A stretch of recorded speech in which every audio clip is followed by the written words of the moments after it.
Mga Salmo 89. O Ginoo, awiton ko kanunay ang imong gugma nga walay paglubad. Sa tanang panahon isangyaw ko ang imong pagkamaunungon. Nasayod ako nga ang imong gugma molungtad hangtod sa kahangturan, ug ang imong pagkamaunungon walay pagkabalhin sama sa langit. Miingon ka, naghimo ako kasabutan uban sa tawo nga akong gipili. Si David nga akong sulugon, akong gisaaran.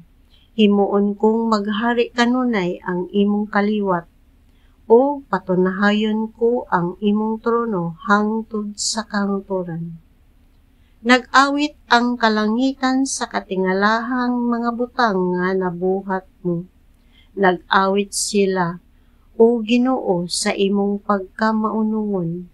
Walay sama kanimo, O Ginoo, didto sa langit. Walay langit nung binuhat nga sama kanimo. Gitahod ka sa konseho sa mga Dios, o gikadlukan ka pag-ayo sa tanan nga nag-alirong kanimo.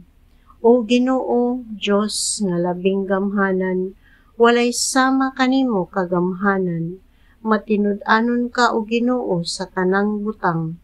Naghari ka sa gamhanang dagat, gipalinaw mo ang bangis nga mga balod niini.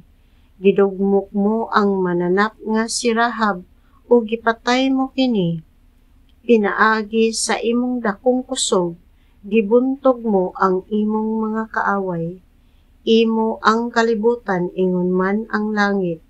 Ikaw ang nagbuhat sa kalibutan, ug sa tanan nga anaa niini. Gibuhat mo ang amihanan ug habagatan, ang bukid sa Tabor ug ang bukid sa Hermon. Nag-awit alang kanimo tungod sa kalipay. Pagkagamhanan mo gayud, pagkakusgan gayud nimo, ang katarong ug hustisya maoy patukuranan sa imong gingharian. Ang gugma ug pagkamaunungon anaa sa tanan nga imong gibuhat. O Ginoo, pagkamalipayon sa mga tawo nga nagsimba kanimo pinaagi sa mga awit, nga nagpuyo diha sa kahayag sa imong kaluoy. Naglipay sila tibok adlaw tungod kanimo, ug nagdayeg kanimo, kay ikaw maayo man. Gihatagan mo kamig mga dagkong kadaugan, tungod sa imong gugma, gipadaog mo kami, kay ikaw man, O Ginoo, ang nagpili sa among manlalaban. Ikaw ang balaang Diyos sa Israel, maoy naghatag kanamo sa among hari. Sa usa ka panan-awon, nga dugay nagiingnan mo ang imong mga matinud-anong sulugoon. Gikoronahan ko ang usa ka taong kusgan o gamhanan. Gihatag ko ang trono ngadto sa usa nga gipili ko gikan sa mga tawo. Gipili ko si David, ang akong sulugoon o pinaagi sa pagdihog kaniya. Bala ang lana, gihimo ko siya nga inyong hari. Mag-uban kaniya kanunay ang akong kusog, ang akong gahom, maghatag kaniya kusog. Dili gayod makabuntog kaniya ang iyang mga kaaway, ug ang mga dautan dili gayod makapaulaw kaniya. Dugmokon ko ang iyang mga kaaway ug patyon ang mga nasilag kaniya. Higugmaon ko siya kanunay ug dili ko siya pakyason. Himuon ko siyang madaugon kanunay. Padakpon ko ang iyang gingharian gikan sa dagat sa Mediteraneo ngadto sa suba sa Euphrates. Moingon siya kanako, ikaw akong amahan ug akong Dios, akong manlalaban ug manluluwas. Himuon ko siyang akong kamagulangang anak nga lalaki, ang labing gamhanan sa tanang hari sa kalibutan.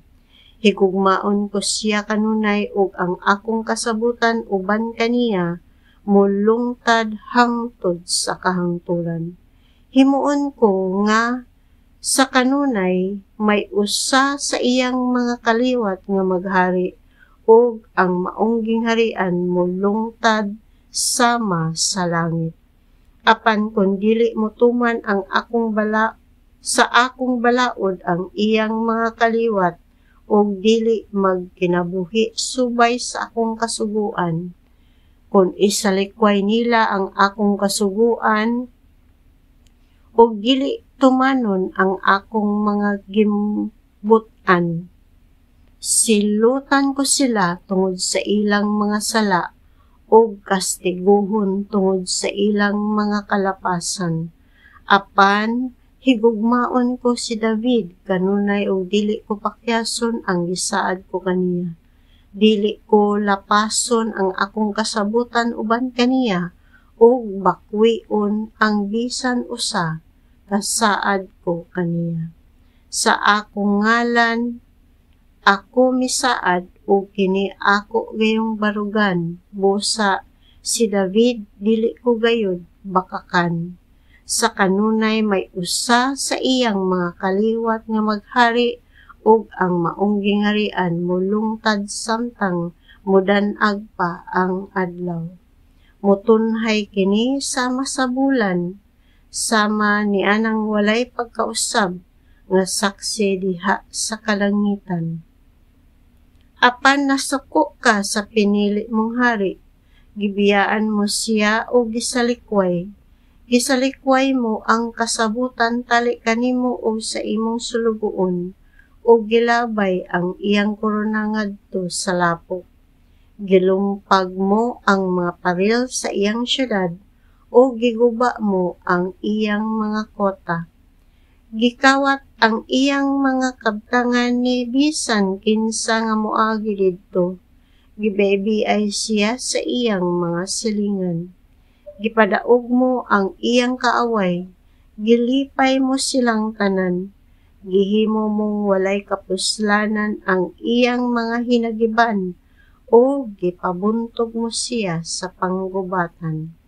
Gikuhaan mo siya sa iyang harianong sitro, o gipukan mo ang iyang trono ngadto sa yuta. Gihimo mo siyang tigulang na dili pa panahon, o gibulit mo siya sa kaulawan.